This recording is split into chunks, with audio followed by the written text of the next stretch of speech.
For today's Gin Bilog serye, Bulaklak serye, gagawa na naman tayo ng bouquet ng nagmamadaling customer. Ayan tuloy sa pagmamadali mo madam para tuloy akong may hangover. Budget meal nga lang ang budget ng customer. Kaya't sabi ko madam, sige don't worry, there's no hangover. Ay hindi pala sabi ko, you can pay later.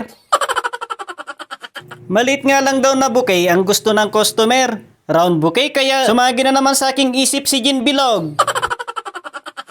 Dalawang kulay white na roses ang napili ng customer. Saka dinagdagan niya ito ng kulay pink na chrysanthemum at kulay yellow. Ayan tuloy naalala ko na naman yung yellow.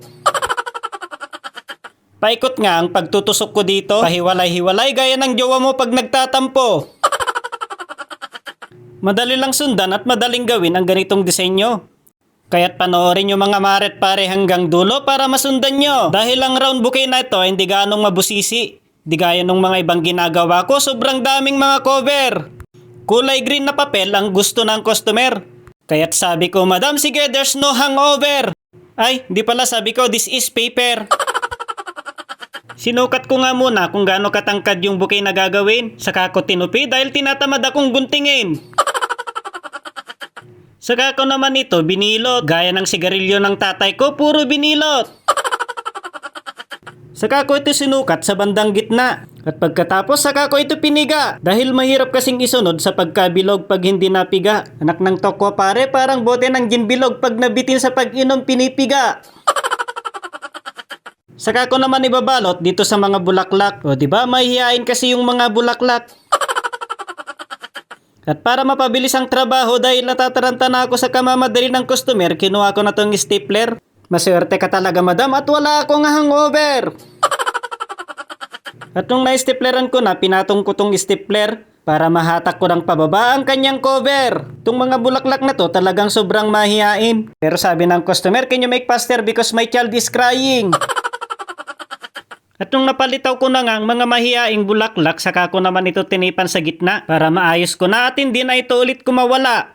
Saka ko naman sinunod na minasamasahe itong kanyang mga kusot-kusot. Ganito talaga kasi pag papel talagang maglulukot-lukot. Nakakataranta kasi pag ang customer ay nagmamadali. Ewan ko ba sa karamihan sa kanila puro nagmamadali.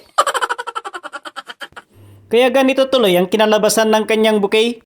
Ganito ang itsura pag pinaikot. Pero hindi na bale, magagawan naman ng paraan yan. Parang sa pag-inom, magagawan ng paraan pag hindi pinayagan.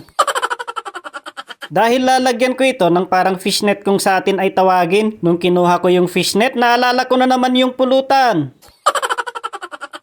Maganda kasi itong i-combine sa mga ganitong klaseng bouquet. O diba sabi ko naman sa inyo, pwedeng magawan ng paraan. Saka ko naman na ngayon tatalian ng ribbon. Nak ng tokwa pare, nakalayatan ng customer magbibikti ako dahil tinali ko sa aking leeg ang ribbon. Kulay cream ngang ribbon ang gagamitin ko dito. Yan kasi ang nababagay sa kulay at kanyang disenyo. Sa wakas ay matapos na din tong bouquet ng customer na nagmamadali. Mabuti na lang at mabilis ako kapag Gin Bilog na ang pinag-uusapan. At nung nalagay ko na yung ribbon, saka ko naman ulit inayos ito. Pinaikot-ikot ko hanggang sa malasing ito. Ay hindi pala, para maayos ng sigurado. Saka ko naman isunod ang paglagay ng logo. Ang logo at tatak ng shop namin para magsilbing palatandaan ito. Lagi akong naglalagay ng aming mga logo para madaling malaman kung sinong lasinggerong may gawa nito.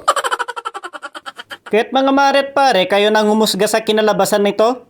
Pa-like and share naman kung nagustuhan nyo. Ang importante sa lahat, huwag nyo kakalimutang mag-follow.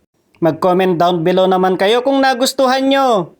More blessings and more God bless sa mga magla-like at mag-share nito. Ganon na rin sa mga magfa-follow. Kaya't dito na magtatapos ang aking nakakalasing na video. Hanggang sa ulit-ulitin, maraming salamat. Bye-bye!